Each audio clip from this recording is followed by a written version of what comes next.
अल्लाह ने तुम्हें दर्द में क्यों डाला? ये वो सवाल है जो हर इंसान ने कभी न कभी रातों को आंखें खोलकर सोचा है।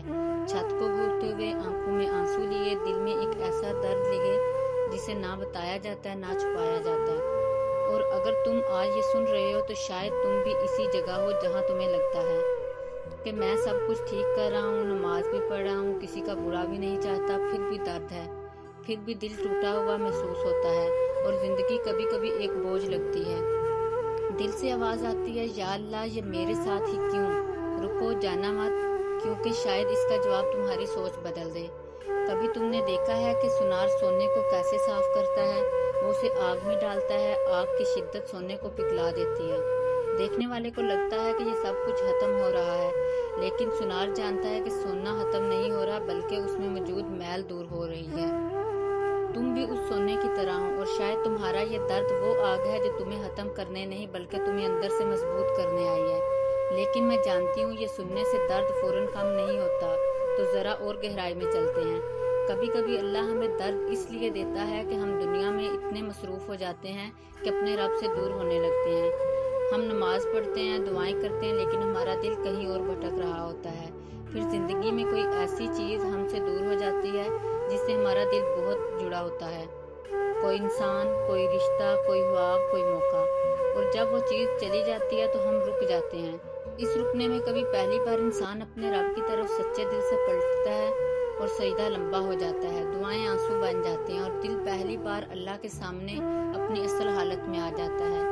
शायद वो दर्द एक दरवाजा था जो तुम्हें अल्लाह के करीब ले आया। और एक बात हमेशा याद रखो, अल्लाह ताला कुरान में फरमाते हैं, क्या लोगों ने ये समझ रखा है कि सिर्फ ये कहने से हम ईमान ले आए, उन्हें छोड़ दिया जाएगा और उनकी आजमाइश नहीं होगी। यानी ईमान सिर्फ खुशियों में दावा करने का नाम नहीं, ईमान की असल आजमाइश मुश्किल वक्त में सामने आती है। जब दिल टूटा हो और फिर भी तुम सजदे में जाओ, जब हालात तुम्हारे खिलाफ हों फिर भी तुम कहो अल्हम्दुलिल्लाह, जब तुम्हें कुछ समझ ना आ रहा हो और फिर भी तुम अपने रब पर भरोसा करो, तो ये तुम्हारे ईमान की खूबसूरती है। और कभी ये भी जरूरी नहीं कि दर्द इसलिए आया हो कि तुमने कोई गलती की है। कभी दर्द तुम्हें वो मुकाम देने के लिए भी आता है जहाँ तुम सिर्फ अपने अमल से नहीं पहुँच सकते थे। सब्र खुशियों में नहीं, मुश्किल वक्त में पैदा होता है। इसलिए कभी कभी अल्लाह तुम्हें एक ऐसी आजमाइश से गुजारता है जिसके जरिए तुम्हारे अंदर सब्र, यकीन और तवक्कुल पैदा होता है।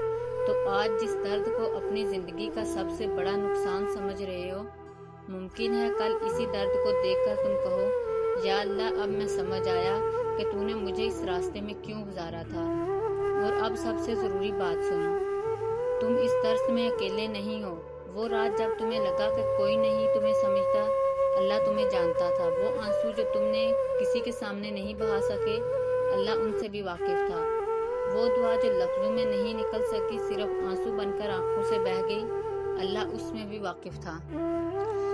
और कुरान हमें याद दिलाता है कि बेशक मुश्किल के साथ आसानी है, गौर करो मुश्किल के साथ आसानी है। इसका मतलब ये है कि शायद तुम्हें अभी वो आसानी नजर ना आ रही हो, लेकिन अल्लाह के इल्म में वो रास्ता मौजूद है। तो आज रात जब तुम सजदे में जाओ तो शायद बहुत लंबी दुआ भी ना कर सको, बस इतना कहना, या अल्लाह तुझे पता है मैं तुझ पर भरोसा करता हूँ। कभी टूटे हुए दिल से निकला हुआ एक जुमला भी बहुत होता है। इसलिए अपने दर्द को अपनी कमजोरी मत समझो। ये वक्त भी गुजर जाएगा, लेकिन अगर इस दर्द ने तुम्हें अल्लाह के करीब कर दिया तो ये तुम्हारी जिंदगी का वो सबक बन जाएगा जिसे तुम हमेशा अपने दिल में रखोगे। और आज की ये बात तुम्हारे दिल तक पहुंची है तो सिर्फ इसे अपने तक मत रखना, इसे इस एक इंसान तक जरूर पहुंचाना जो शायद आज रात खामोशी से रो रहा है, थक चुका है लेकिन अभी हारना नहीं चाहता। तुम अकेले नहीं हो, अल्लाह तुम्हें देख रहा है, तुम्हें सुन रहा है और तुम्हारी इस आजमाइश से भी जो कुछ निकाल सकता है जिसका तुमने कभी तसव्वुर भी नहीं किया।